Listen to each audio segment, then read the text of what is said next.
तो गाइस अब तक हमने देखा क्वेंजल 7 हीरोज तक पहुंचने में कामयाब हो जाता है, पर वो उनका कुछ नहीं बिगाड़ पाता, जिस वजह से उसे अपने और उनके बीच के डिफरेंस के बारे में पता चल जाता है। तब प्रिंसेस आहत उसे पकड़ लेती हैं, पर वीड क्वेंजल को बचा लेता है और वो सभी लोग एक रेफ्यूजी कैंप में चले जाते हैं, जहाँ पर उन्हें गैरपन मिलता है जो कि मिलिट्री की तरफ से आया होता है। उस रेफ्यूजी कैंप पर कुछ गुंडे हमला कर देते हैं और उनके पास शाही निशान भी होता है, जिस वजह से गैरपन कुछ नहीं कर पा रहा होता। और अब आगे तब क्वेंजल कुछ गुंडों को मार डालता है और बाकियों को लैंडग्रेव को वापस बुलाने के लिए कहता है, पर वो लोग उसे शाही निशान दिखाने लगते हैं, जिस वजह से क्वेंजल उस शाही निशान के साथ साथ उस बंदे का हाथ ही काट देता है। और वो गुंडा गैरपन से मदद मांगने लगता है, क्योंकि गैरपन की ये जिम्मेदारी होती है कि वो उस शाही निशान की रक्षा करे। पर गैरपन इस चीज के लिए मना कर देता है, क्योंकि उसके अकॉर्डिंग कमांडर फार्गो गुंडों को वो शाही निशान कभी नहीं दे सकते, जिस वजह से वो उन सभी को सच बताने के लिए कहता है। और तभी वहाँ पर फार्गो आ जाता है,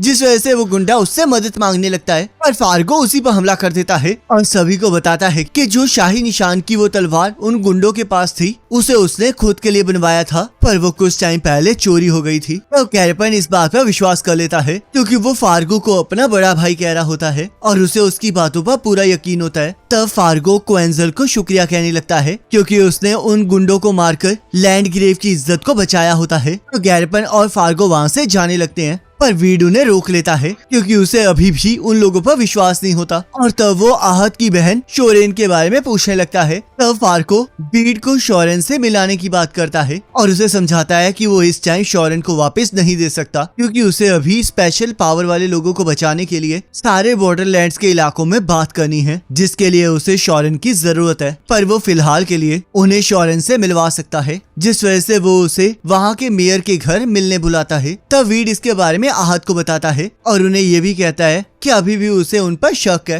पर अगर वो लोग अपना वादा निभाते हैं तो वीड की जर्नी खत्म हो जाएगी और उनके रास्ते अलग अलग हो जाएंगे, जिस वजह से पीपी उदास हो जाती है। तब हम देखते हैं वो गुंडे अभी भी अपने दोस्तों के वापस आने का इंतजार कर रहे होते हैं, पर गैरपन आकर उन सभी की धज्जियां उड़ा देता है। और हम देखते हैं जिन लड़कियों को गैरपन बचाने आया होता है, वो लड़कियां उससे ही डरने लग जाती हैं और ज़ेफी के आते ही उसे थैंक यू कहने लगती हैं, जिस वजह से गैरपन जलना स्टार्ट कर देता है। अब बेचारे गैरपन की इसमें क्या ही गलती है, चाहे उसका शरीर काफी बड़ा है पर उसका दिल भी तो बड़ा है। यहाँ एटिया भी जाने की बातें करने लगती है और पीपी सभी के वापस आने का इंतजार कर रही होती है, क्योंकि उसे आखिरी बार सभी लोगों के साथ टाइम बिताना होता है। वीड और आहत फार्गो से मिलने चले जाते हैं, पर वहाँ पर उन्हें वो गुंडे घेर लेते हैं जो मर चुके थे, जिस वजह से वीड को समझ ही नहीं आ रहा होता कि क्या उन लोगों को मैजिक से जिंदा किया गया है या फिर वो लोग ज़ॉम्बीज बन चुके हैं। तब हमें पता चलता है कि इसके पीछे फार्गो का ही हाथ है और वो सारे मरे हुए गुंडे वीड और आहत पर हमला कर देते हैं, जिन्हें वो लोग काटना स्टार्ट कर देते हैं। और हम देखते हैं उन गुंडों की कटी हुई बॉडीज में से भी कुछ अजीब सी चीजें बाहर आने लगती हैं, जिससे कि वो दोबारा से लड़ने के लिए तैयार हो जाते हैं। और इन्हें देखकर तो मुझे ऐसा लग रहा है कि जैसे कि ये लोग रेजिडेंट इविल मूवी में चले गए हैं।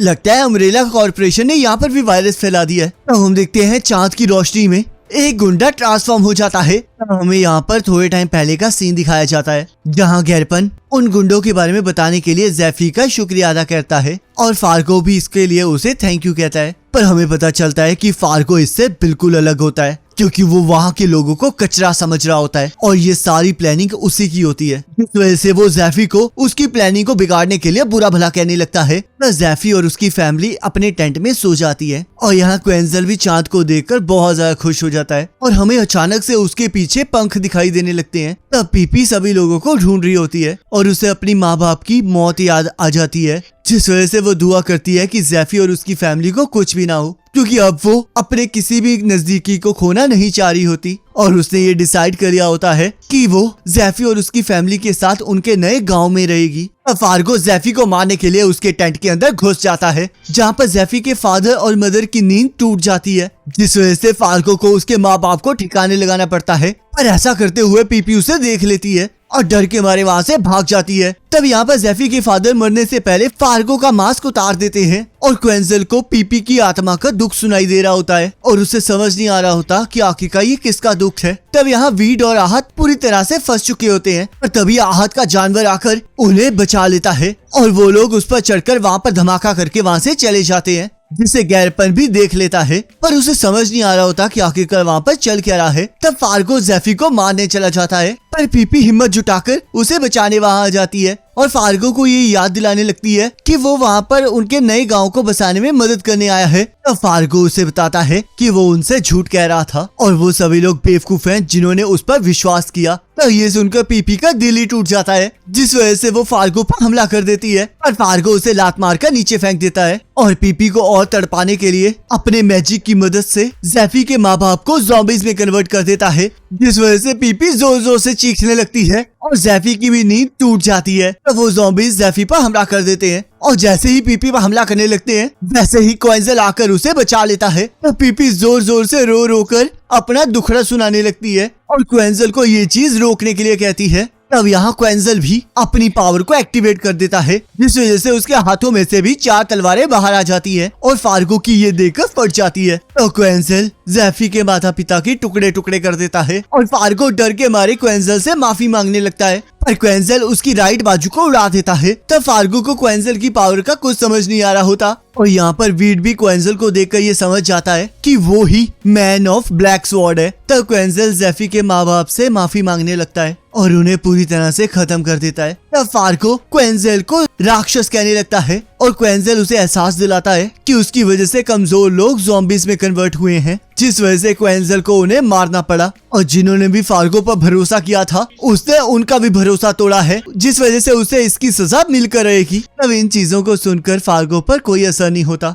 जिससे कि क्वेंजल को और ज्यादा गुस्सा आ जाता है और उसे एहसास दिलाने लगता है कि जिस जगह पर उसने वो घटिया काम किया है वहाँ पर बहुत से सैनिकों ने अपनी जान देकर लोगों की रक्षा की थी, पर अब फार्गो ने उस जगह को अपवित्र कर दिया है और ये सब कुछ उन्हीं 7 हीरोज की वजह से हुआ है जिन्हें उनकी गलती की सजा मिलकर रहेगी और क्वेंजल उन्हें ये सजा देकर रहेगा। तब फार्गो को ये सभी बातें बिल्कुल समझ नहीं आ रही होती और हम देखते हैं रेफ्यूजी कैंप के लोग वहाँ पर आ जाते हैं, जो कि क्वेंजल का ये रूप देखकर उसे राक्षस समझ लेते हैं और क्योंकि उन्हें फार्गो पर विश्वास होता है तो उन्हें लगता है कि क्वेंजल फार्गो को नुकसान पहुंचा रहा है, जिस वजह से वो क्वेंजल पर ही हमला कर देते हैं। तभी वीड और आहत मिलकर क्वेंजल को वहाँ से उड़ा कर ले जाते हैं। तब क्वेंजल वीड को शुक्रिया अदा कहने लगता है और आहत को समझाने लगता है कि उसे अभी एक चीज पूरी करनी है, जिस वजह से वो अभी नहीं मर सकता। अब यहाँ पर पीपी सभी को क्वेंजल की सच्चाई के बारे में बता रही होती है कि क्वेंजल ने पीपी और ज़ैफी की रक्षा की है और फार्गो ने ही ज़ैफी के माँ बाप को मारा है,